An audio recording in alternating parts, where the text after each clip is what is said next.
Alright, so now for this video, now that we got our trade depot sorted out, we're going to start digging out some areas for our first workshops and stockpiles. So, go back to the surface here. Right now, all our dwarves, all our fort's entire worldly possessions, our anvil, some cloth and thread, etc., is just sitting outside here, and that's bad for two reasons. One, is anything that gets rained on slowly degrades and it wears it out more quickly, and two, makes it real easy for a kobold or something to run onto the map and steal something and run off with it. So what we're going to do is we're going to go down to the same level again, just going through the Z levels with my the roller, the rolling thing on your mouse, and we're going to hit D for designate and D again for mine. And remember, if it doesn't give you this blinking arrow or this blinking box when you click, check down on the bottom right hand side of the screen and make sure box select is on. So we'll just designate another 3x3 hallway. The reason I do 3x3 is because it gives enough room for dwarves to kind of move past each other, right? So if some dude's like lugging this stone block over to a craft dwarf shop over here to turn it into a door, and somebody else is like running past this way to go upstairs and I don't know, cut down a tree or whatever. If you don't give them room to pass each other, they'll have to like go through the same tile and then they'll both slow way down. So I've found that 3x3 is kind of like the the perfect balance between taking up too much room and giving dwarves enough room to move around. All right, so we've got our hallway started to be designated. So now what I'm going to do is I'm going to go click right here. And the reason I'm starting in this corner is we want to leave one tile width of space here for kind of the wall from this hallway. And then if we ever do build a hallway through here, we want to leave this tile width for that wall, right? We don't want just everything to be open because one, it doesn't look good, and two, it makes it difficult to set up like choke points and stuff when you're trying to defend your fortress. So what you want to do now is designate an 11 by 11 block to be mined out. So we can, move our mouse around until the thing in the bottom right says 11 by 11. There we go. Or with our cursor starting out here, we hold down Shift and hit the left arrow once, and then the down arrow once, and then release Shift key. That also moves that out 11 spaces. So we'll hit Enter. And this is going to be our first workshop area. And then right in the middle of it, so the three middle tiles, we'll dig out a 3x3 entranceway. And then for our first kind of general stockpile area, we're going to do the same thing. So we'll go to this tile right here, again, because we want to leave a tile there and a tile there for walls. We'll hold down Shift, hit up and left, designate that. And now we'll unpause it, and you can see these are being marked for digging as all our miner dwarves come down, start digging it out. So we're kind of fortunate to have a bunch of soil on this embark, so these guys are digging through it nice and fast. So for this area, it's gonna be our workshop area, and what we're gonna do is build the different workshops that we need. Oh, this is good. All right, so we'll pause it real quick here. So we found coal, and this is super useful because it is not in and of itself, it's not useful, but we can process it into coke, which is like a charcoal-like substance that we can use to fuel our smelters and stuff. So high density, you get lots of fuel out of this, so good thing to have. But it is going to take our guys a little bit longer to mine through. So yeah, we're going to put our workshops here so our dwarves can, do things like build carpentry projects and forge, armor and build furniture, etc., etc. And up here is going to be a real general purpose stockpile that we're going to designate just to store all of our stuff below ground. So that if somebody wants to come steal it, at least they'll have to walk by like our dogs and whoever is working down here. Before they get to it. So they're almost done clearing it out here. All right, great. So we'll pause it again. We'll do the stockpile first. So we'll hit P for stockpiles, and you get another designation. Whoops. Designation. Oh, so the reason it is scrolling is whenever you disable edge scrolling in mouse query, it doesn't disable it during a designation prompt, which is kind of annoying, but kind of useful at the same time once you get used to it. You just don't want it always enabled, because then your screen just shifts all the time for no reason, just because your mouse is moving around to look at other things. So we're gonna so we're in our stockpile, right? We got to stockpile by hitting the P key. We got our designation prompts. We're gonna hit C for custom stockpile, and then we're gonna hit T for the custom stockpile settings. And now we're going to be able to designate, what should be stored in this stockpile. So later on, you can see there's a lot of different categories. And here we'll enable food. And you can see you can, break it further down by individual item types. There's all sorts of different eggs, plants, and cheeses. But for now, we just kind of want to put all of our stuff in this stockpile just to get it out from outside. So we'll go through and we'll enable food, furniture. We're not going to enable animals because we want them to stay in the pasture. Corpses and refuse or garbage, we don't want those in the stockpile for obvious reasons. Stone we don't want to put in here, because then our dwarves will spend all their time just hauling stone into it. We don't need to do that just yet. We'll do ammo, coins, bars and blocks, gems, finished goods, leather, cloth. Again, for the same reason as stone, we're not going to select wood just yet, but we will have a wood stockpile later on. Weapons and trap components, armor, and then sheets, which is just paper and parchment and stuff like that.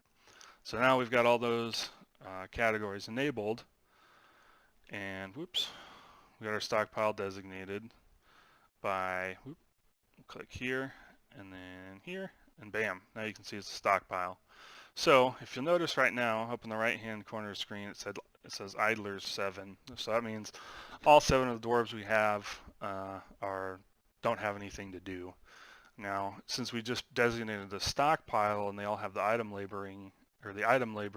hauling labor enabled, they're going to start bringing all that stuff inside. So as soon as we hit space and unpause it, you'll see that number goes down to 0, and they're all running up here, grabbing, barrels and all our food and booze and stuff, and then taking it downstairs. So while they're doing that, we'll just scroll down here. This will be a good time. So we'll go down, kind of center over our basic working area here. We'll hit Shift H for our hotkeys, and we'll reassign the F2 hotkey to zoom right here. So we hit F2 and then we hit Z. And now, if we'll go back up here. If we hit F2, now it takes us right to our little working area.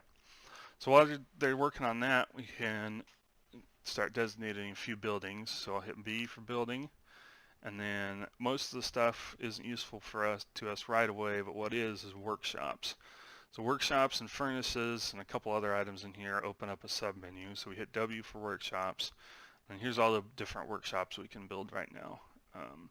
Leatherworks for working on leather goods, carpenters, pretty self-explanatory, a tanner for tanning skins of animals that we hunt or butcher. All sorts of different stuff. The still for making booze, kitchen for cooking, fishery for cleaning fish that are caught, so on and so forth. The first things we want to build right away, though, are a carpenter's workshop. So we'll hit C, and then we'll get this designation again. We'll just put it in the corner here, and we'll hit Enter to build it out of dolomite. We want to build a mechanics workshop.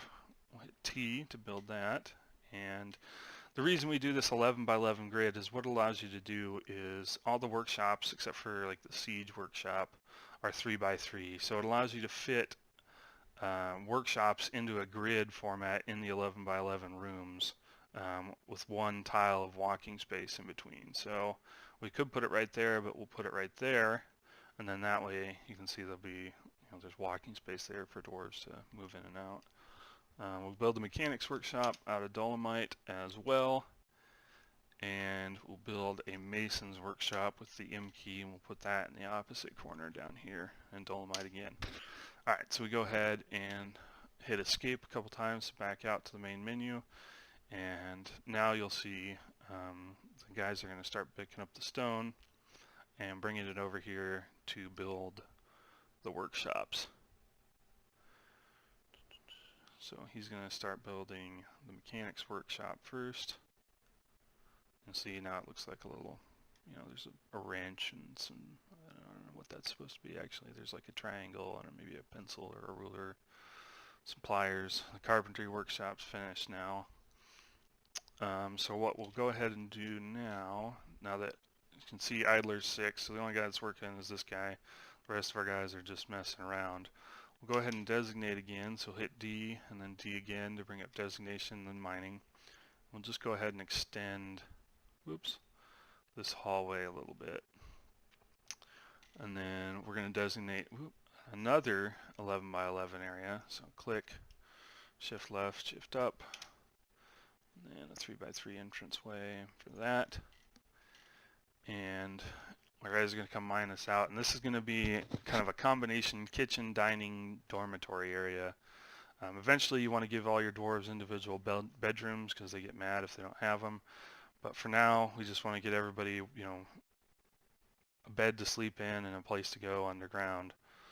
So we're just going to dig out this area and kind of put all of that stuff in here.